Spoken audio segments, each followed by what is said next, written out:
Hello viewers, আশা করি আপনারা সবাই ভালো আছেন। তো আজকে আমি যে ভিডিওটি নিয়ে চলেছি, আজকের ভিডিওতে আমরা আলোচনা করব বা দেখাবো কিভাবে পটাশ মিশ্রিত পানিতে আপনারা কবুতরগুলোকে গোসল করাবেন এবং পটাশ মিশ্রিত পানিতে কবুতরকে গোসল করালে কি হয়। তো ভিউয়ার্স, আমরা চলে যাব মূল ভিডিওতে যাওয়ার আগে একটা কথা, যারা যারা চ্যানেলটিতে নতুন অবশ্যই চ্যানেলটিতে সাবস্ক্রাইব করে আমাদের পাশে থাকবেন। তো ভিউয়ার্স, এই যে দেখতে পাচ্ছেন আমার হাতে একটি কবুতর, আমি কবুতরগুলোকে গোসল করাচ্ছি।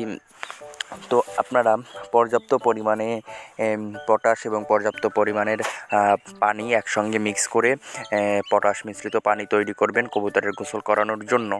এবং পটাশ মিশ্রিত পানিতে কবুতরকে গোসল করালে কবুতরের শরীরে যত হুকুন বা পোকা আছে সেগুলো মারা যাবে এবং মারা যাবে এবং মারা না গেলেও কবুতরের শরীর থেকে সেই উকুন বা পোকাগুলো দূর হয়ে যাবে। তো পোকার হাত থেকে বাঁচার জন্য আপনারা কবুতরকে পটাশ মিশ্রিত পানিতে গোসল করাবেন।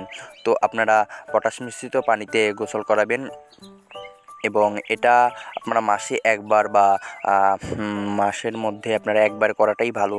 তো এইভাবে কবুতরকে গোসল করিয়ে দেবেন যেন কবুতরের শরীরের সব জায়গায় ভালো করে সেই পটাশ মিশ্রিত পানিটি চলে যায়। তাছাড়া ভিউয়ার্স, এই যে শীতের সময় আপনারা চেষ্টা করবেন অল্প মানে স্বল্প সময়ের মধ্যে তাড়াতাড়ি কবুতরকে এই পানিটা দিয়ে গোসল করানোর। এবং এই সময় যদি আপনাদের কারো কবুতর প্রয়োজন হয়, নতুন কবুতর পালন করতে ইচ্ছা হয়, আপনাদের গিরিবাজ কবুতর বা টেডি কবুতর বা রেসার কবুতর কোনো ধরনের কোনো কবুতরের প্রয়োজন হলে অবশ্যই এই নম্বরে বা ডিসক্রিপশান বক্সে দেওয়া নম্বরে আপনারা হোয়াটসঅ্যাপে এবং সরাসরি কল করেও যোগাযোগ করতে পারেন। খুবই স্বল্প মূল্যে আপনাদের কবুতরগুলো আমি দেওয়ার চেষ্টা করব।